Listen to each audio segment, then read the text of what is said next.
Hãy subscribe cho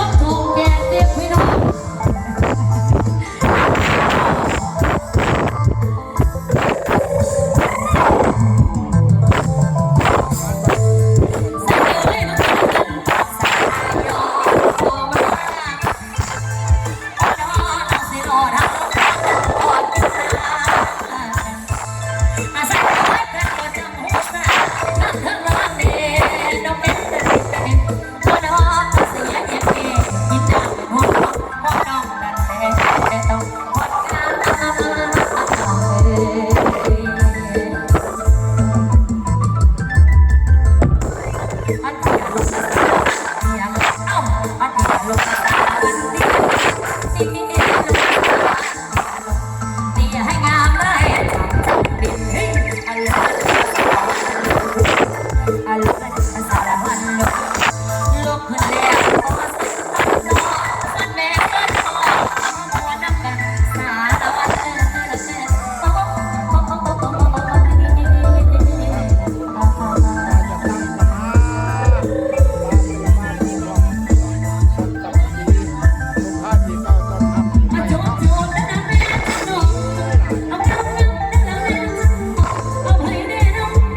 Ghiền Mì Gõ để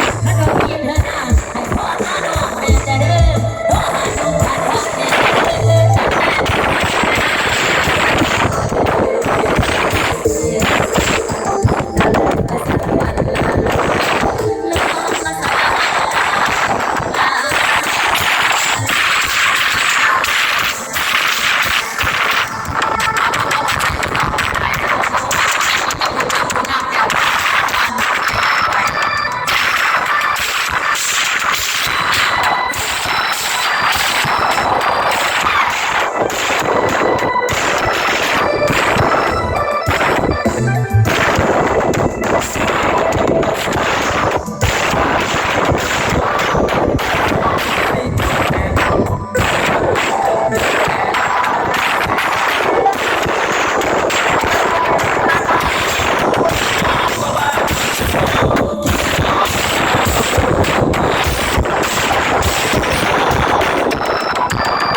สบายดีปีใหม่กันเบิดสุขคนเด้อพี่น้องเด้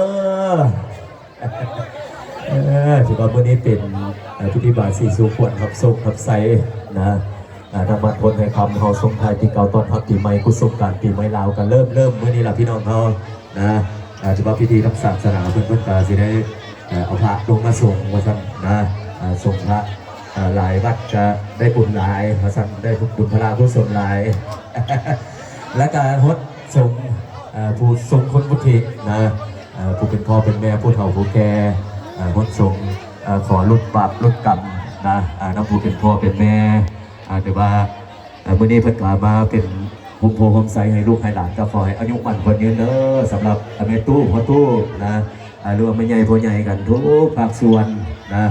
ทางวัดผลแห่งคำเฮาแล้วก็ขอบใจทั้งการจะตั้งทุกภาคส่วนนะพร้อมกับ